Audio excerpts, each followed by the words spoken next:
Okay, today we will discuss basic types of immunity.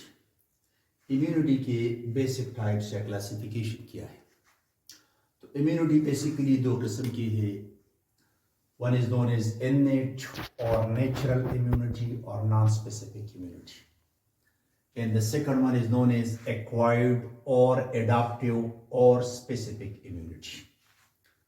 सबसे पहले हम डिस्कस करते हैं innate immunity. Innate immunity को हम कैसे डिफाइन करेंगे? This is the immunity which is present in an individual by birth. ये वो immunity है जो किसी भी individual में पैदाइशी तौर पे मौजूद होती है. इन्हें बच्चा पैदा होते ही उनमें ये immunity मौजूद होती है. इसका मतलब अगर ये इम्यूनिटी किसी बच्चे में पैदाइशी या किसी इंडिविजुअल में पैदाइशी तौर पे मौजूद है तो इसके लिए उससे किसी एंटीजन के साथ प्रायर या प्रीवियस कांटेक्ट की जरूरत नहीं पड़ेगी. इसका मतलब ये जो इम्यूनिटी है this is independent of the previous exposure और previous contact with the antigen.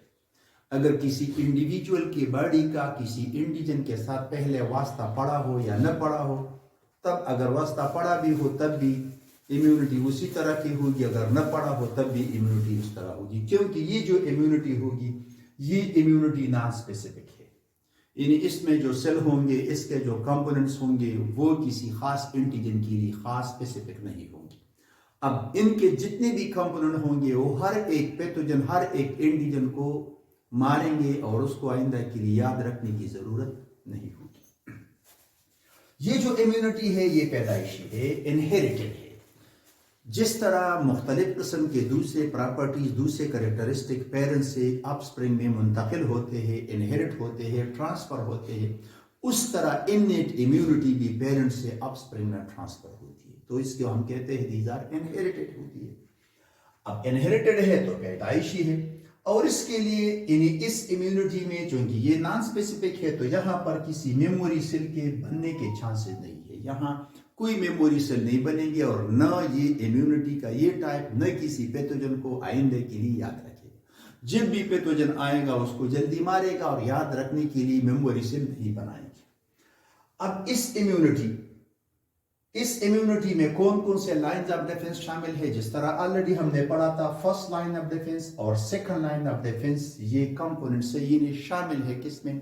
ये नॉन स्पेसिफिक इम्यूनिटी या इननेट इम्यूनिटी या इसको हम कहते हैं इंस्टिंक्टिव इम्यूनिटी के मतलब ये कंपोनेंट्स है. अब इसके अलावा इनके कंपोनेंट्स क्या है? एपिथेलियल बैरियर से हमारा स्किन एक बहुत बड़ा कंपोनेंट है इसका, या हमारा म्यूकस मेम्ब्रेन एक बहुत बड़ा कंपोनेंट है, या इसके अलावा हमने सीलिया पढ़े थे, या इसके अलावा हमने म्यूकस पढ़ा था, या हमने स्लाइवा पढ़ा था, स्लाइवा है, या टीयर से या वैक्स है जो कानों में होते हैं. इसके अलावा सेलुलर बैरियर से मुख्तलिफ किस्म के सेलुलर कंपोनेंट से न्यूट्रोफिल की सूरत में है, नेचुरल किलर सेल की सूरत में है, मैक्रोफेजिस की सूरत में है, डेंड्रिटिक सेल्स की सूरत में है. ये सारे कंपोनेंट से सेलुलर.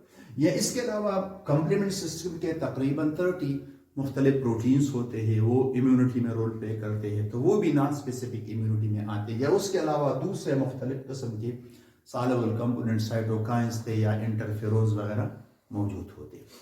सो ये जो इम्यूनिटी है इसकी इन खास बात ये किया है. नंबर 1 कि ये नॉन स्पेसिफिक है. नंबर 2 ये पैदाइशी तौर पे हर एक इंडिविजुअल में मौजूद होगा. और तीसरी बात ये है कि ये जो इम्यूनिटी है ये इनहेरिटेड होती है, ये पेरेंट्स से ऑफस्प्रिंग में ट्रांसफर होती है. जबकि दूसरी किस्म की इम्यूनिटी वो एक्वायर्ड इम्यूनिटी कहलाती है, एडाप्टिव इम्यूनिटी कहलाती है या स्पेसिफिक इम्यूनिटी कहलाती है. नाम से जाहिर है एक्वायर्ड है. एक्वायर्ड क्यों कहते हैं? कि इसको इंडिविजुअल गेन करेगा.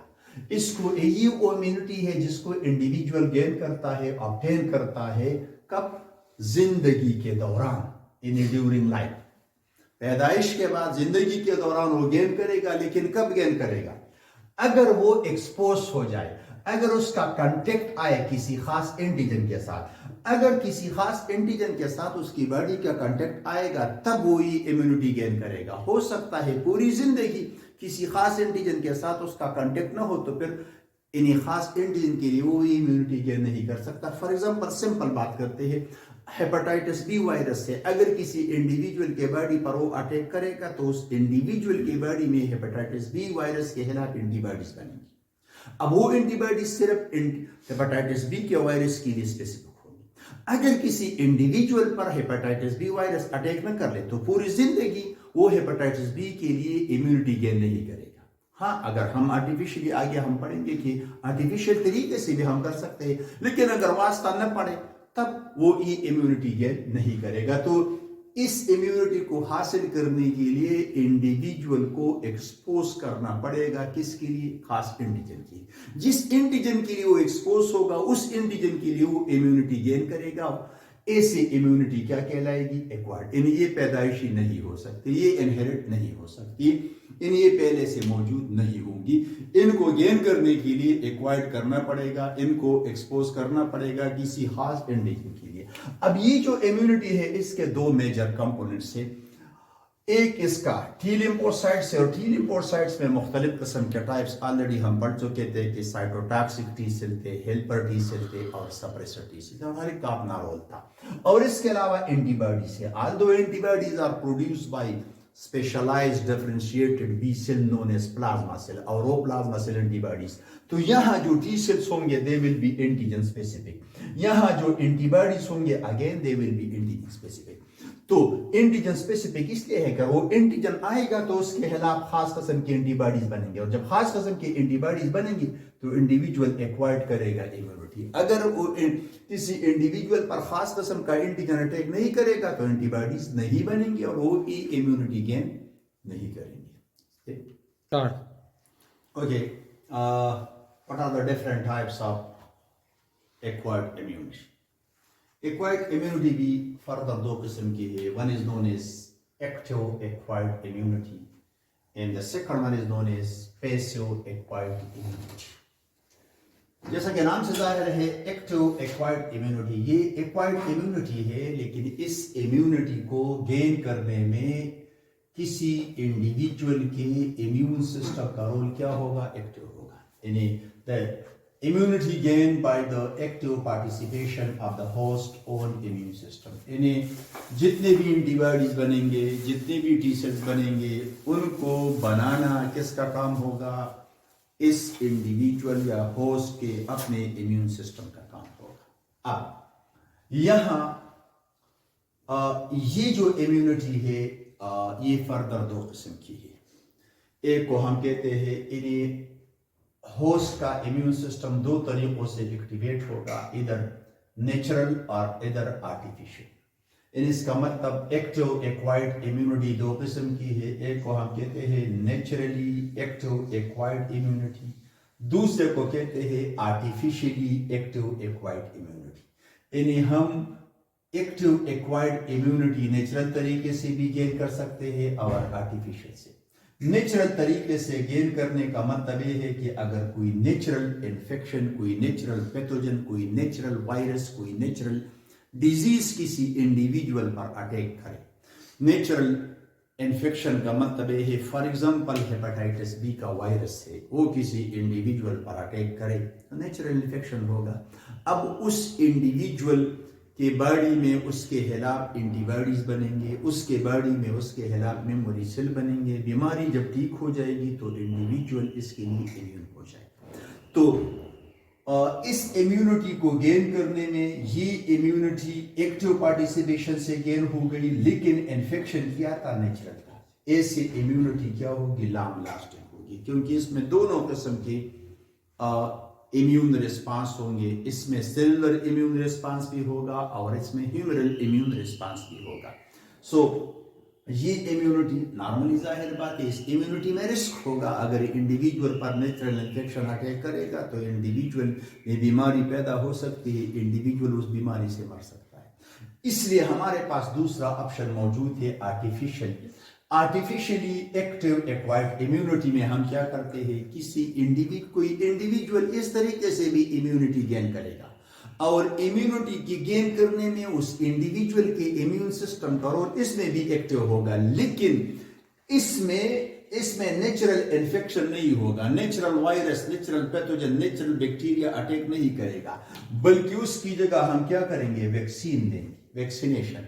हम क्या करेंगे, वायरस, फॉर एग्जांपल ये एक वायरस है, ये वायरस जैसे कोई भी वायरस है, इसके अंदर डीएनए मौजूद है, अगर ये एज सच अटैक करेगा तो बीमारी पैदा करेगा, लेकिन अगर इस वायरस के अंदर से हम इसका जेनेटिक मटेरियल रिमूव कर ले और फिर इसको हम इंजेक्ट कर ले, एडमिनिस्टर कर ले किसी इंडिविजुअल में, तो ये क्या बनेगा, ये वैक्सीन हो जाएगा। अब ये वैक्सीन मुख्तलिफ किस्म के होंगे, लेकिन सिंपली यहाँ जिस तरह मैंने बताया उसका कोट हमने इंजेक्ट कर दिया तो इम्यून सिस्टम तो इसको फार्मर समझेगा, और जो मुख्तलिफ मैकेनिज्म हमने पढ़े थे टास्क के, इसको फार्मर समझ कर इसको रिकॉग्नाइज करेगा, क्लोनल सिलेक्शन करेगा, एक्टिवेशन ऑफ द लिम्फोसाइट करेगा, इसको किल करेगा। लेकिन सबसे अहम बात क्या होगी, इसके लिए मेमोरी सेल बनाएंगे, और वो मेमोरी सेल एक्चुअली हम वैक्सीनेशन में गेन करते हैं। अब हमने किसी इंडिविजुअल को एक खास पैथोजन के खिलाफ वैक्सीन दे दिया, तो उस इंडिविजुअल के बॉडी में उस पैथोजन के खिलाफ क्या बन जाएंगे, मेमोरी सेल बन जाएंगे। और जब हम किसी को वैक्सीनेट करते हैं तो वैक्सीनेशन का फायदा क्या होगा, ताकि उस खास जिस चीज के लिए हमने वैक्सीन दिया, फॉर एग्जांपल हमने पोलियो वायरस के लिए वैक्सीन दिया है, तो पोलियो वायरस वाला वायरस के खिलाफ उस इंडिविजुअल में मेमोरी सेल बन जाएंगे। तो खुदा न ख्वास्ता अगर बाद में उस बंदे पर पोलियो का नेचुरल वायरस अटैक करेगा तो ऑलरेडी उसके बॉडी में मेमोरी सेल मौजूद है, वो इससे पहले कि वो वायरस रिप्लिकेट कर ले उसको खत्म करेगा। तो इसलिए आर्टिफिशियल तरीका हमारे पास सेफ है। तो इस तरीके में हम वैक्सीन देते हैं, और वैक्सीन हमारे पास मुख्तलिफ किस्म के हो सकती है, जैसा कि हमारे पास पोलियो की वैक्सीन है, सबीन वैक्सीन, ये लाइव वैक्सीन होता है, सार्क वैक्सीन ये भी पोलियो वैक्सीन है, लेकिन ये किल्ड होता है, अटेन्यूएटेड होता है। इसी तरह हमारे पास मुख्तलिफ किस्म के टॉक्साइड वैक्सीन भी मौजूद है, यानी किसी बैक्टीरिया का जो टॉक्सिन होता है उसको डिटॉक्सिफाई करते हैं। अब जब उसको डिटॉक्सिफाई करेंगे, इंजेक्ट करेंगे, तो वो तो बीमारी पैदा नहीं करेगा, लेकिन वो इंडिविजुअल के बॉडी के अंदर इम्यूनिटी को स्टिमुलेट करेगा, इम्यून रिस्पांस स्टिमुलेट करेगा, उस इंडिविजुअल में उसके खिलाफ एंटीबॉडीज और मेमोरी सेल बन जाएंगे, और ये जो मेमोरी सेल होंगे वो बाद में उसी टॉक्सिन के खिलाफ प्रोटेक्शन इस इंडिविजुअल को देंगे जिसके लिए हमने टॉक्साइड वैक्सीन दिया था। इसी तरह एक्वायर्ड इम्यूनिटी दूसरे किस्म की भी है, उसको हम पैसिव एक्वायर्ड इम्यूनिटी, यानी दूसरा तरीका इम्यूनिटी के गेन करने का क्या है, वो पैसिव है। पैसिव इम्यूनिटी का मतलब क्या है कि ये भी इसमें इंडिविजुअल इम्यूनिटी गेन करेगा, लेकिन इस इम्यूनिटी के गेनिंग में उस इंडिविजुअल के अपने इम्यून सिस्टम का रोल क्या होगा, जीरो। यानी immunity gained or acquired without the active participation of the host own immune system. Individual या होस्ट का अपनी बॉडी को एंटीबॉडीज नहीं बनाएगा, कोई टी लिम्फोसाइट नहीं बनाएगा, बल्कि हम उसमें ट्रांसफर करेंगे किसी दूसरे इंडिविजुअल से एंटीबॉडीज, किसी दूसरे इंडिविजुअल से टी सेल। तो जिस इंडिविजुअल, फॉर एग्जांपल ये इंडिविजुअल ए है और ये इंडिविजुअल बी है, इस इंडिविजुअल ए से हमने कुछ ऐसे एंटीबॉडी जो वायरस के खिलाफ है, हेपेटाइटिस बी के खिलाफ, उसको हमने इसमें इंजेक्ट कर दिए, तो इस इंडिविजुअल को तो इम्यूनिटी मिल गई, लेकिन इस इम्यूनिटी की गेनिंग में इसके अपने इम्यून सिस्टम का रोल क्या है, जीरो है। तो इससे इम्यूनिटी गेन तो हो गई, लेकिन इसके इम्यून सिस्टम का रोल क्या था, जीरो था, वो एक्टिव पार्टिसिपेशन उसकी नहीं थी। अगेन ये जो पैसिव इम्यूनिटी है ये भी दो किस्म की है। Again this is naturally acquired passive immunity, artificially acquired passive immunity। अब naturally acquired passive immunity किस तरह है, naturally acquired immunity ये है कि मदर से बच्चे को मिलती है प्रोटेक्शन। कब, जब बच्चा मदर के यूट्रस में होता है, जब बच्चा मदर के बच्चेदानी में होता है, जब वो फीटस होता है, एम्ब्रियनिक स्टेज में होता है, तो मदर के यूट्रस के साथ एक कनेक्शन बनाता है, उस कनेक्शन को कहते हैं प्लेसेंटा। तो उस प्लेसेंटा के जरिए से मदर के ब्लड में से एंटीबॉडी चली जाएगी, कहां पर, बच्चे के ब्लड में। और कल हमने पढ़ा था कौन सी एंटीबॉडी जाएगी, ओनली द इम्यूनोग्लोबुलिन GIG जाएगी। और वो एंटीबॉडी जिस पैथोजन के खिलाफ है, वो पैथोजन, उस पैथोजन से उस बच्चे को प्रोटेक्शन मिलेगी। अगर आप देख ले, ये एंटीबॉडी किसने बनाई थी, मदर ने, लेकिन बच्चे के ब्लड में चली गई, बच्चे को प्रोटेक्शन मिल गया, तो बच्चा ने तो इम्यूनिटी गेन कर ली, लेकिन बच्चे के अपने इम्यून सिस्टम का रोल क्या था, एक्टिव नहीं था, वो जीरो था, क्योंकि उन्होंने तो नहीं बनाई। या इसके अलावा जब बच्चा पैदा होता है तो उसको मदर मिल्क देती है, तो उस मिल्क में उस मिल्क में एंटीबॉडीज होती है, और उसमें सबसे ज्यादा जो एंटीबॉडीज है इम्यूनोग्लोबुलिन ए है। सो जो पहला मिल्क बच्चे को मिलता है कोलोस्ट्रम, कोलोस्ट्रम जब बच्चा पीता है सारे मैमल्स के बच्चे तो वो that is rich in antibodies, और कौन से एंटीबॉडीज उसमें है? इम्यूनोग्लोबुलिन ए है। तो मदर के मिल्क में ये एंटीबॉडी किसने बनाई थी? मदर ने। लेकिन जब बच्चे ने दूध पिया तो बच्चे के बॉडी में वो एंटीबॉडी चली गई और बच्चे को उन्होंने प्रोटेक्शन दे दिया। हालांकि एंटीबॉडीज बनाई मदर ने थी, लेकिन इम्यूनिटी उससे किसको मिली? बच्चे को मिली। इसी तरह आर्टिफिशियल तरीका भी है। आर्टिफिशियल तरीका क्या है कि अगर हम किसी ऐसे एनिमल से सीरम जिस एनिमल को हमने इम्यूनाइज किया था, अगर उस एनिमल से हम सीरम किसी इंडिविजुअल में ट्रांसफर कर ले, फॉर एग्जांपल हमने किसी हॉर्स को कोई वैक्सीन दिया था या कोई वायरस से इन्फेक्ट किया था, फॉर एग्जांपल हमने हॉर्स को हेपेटाइटिस सी से इन्फेक्ट किया था, तो उस हॉर्स के बॉडी में, उसके ब्लड में उसके खिलाफ एंटीबॉडीज बनेंगे। तो हम उस हॉर्स का ब्लड लेंगे, उससे प्लाज्मा अलग करेंगे, उस प्लाज्मा से सीरम अलग करेंगे, और उस सीरम को हम जिस इंडिविजुअल में इंजेक्ट करेंगे, तो चूंकि उस सीरम में हेपेटाइटिस सी के खिलाफ एंटीबॉडीज मौजूद थे, तो उस इंडिविजुअल में हेपेटाइटिस सी वाले के खिलाफ एंटीबॉडी उस इंडिविजुअल के ब्लड में चले जाएंगे और उस इंडिविजुअल को प्रोटेक्शन मिल जाएगा। हालांकि ये तरीका आर्टिफिशियल है, ये नेचुरल तरीका नहीं है। तो अगर हम किसी इम्यूनाइज एनिमल से एंटीबॉडीज या उससे टी सेल हम किसी इंडिविजुअल में ट्रांसफर कर ले, शिफ्ट कर ले, तो उस इंडिविजुअल को इम्यूनिटी मिलेगी, और ये इम्यूनिटी के गेन करने का तरीका क्या होगा? आर्टिफिशियल होगा। अब ये जितने भी एक्टिव पार्टिसिपेशन वाले हैं ये लॉन्ग लास्टिंग है, ये ज्यादा देर तक चलते हैं, और फिर ये जो नेचुरल वाला है ये सबसे नेचुरली एक्टिव, ये सबसे बेहतरीन तरीका है।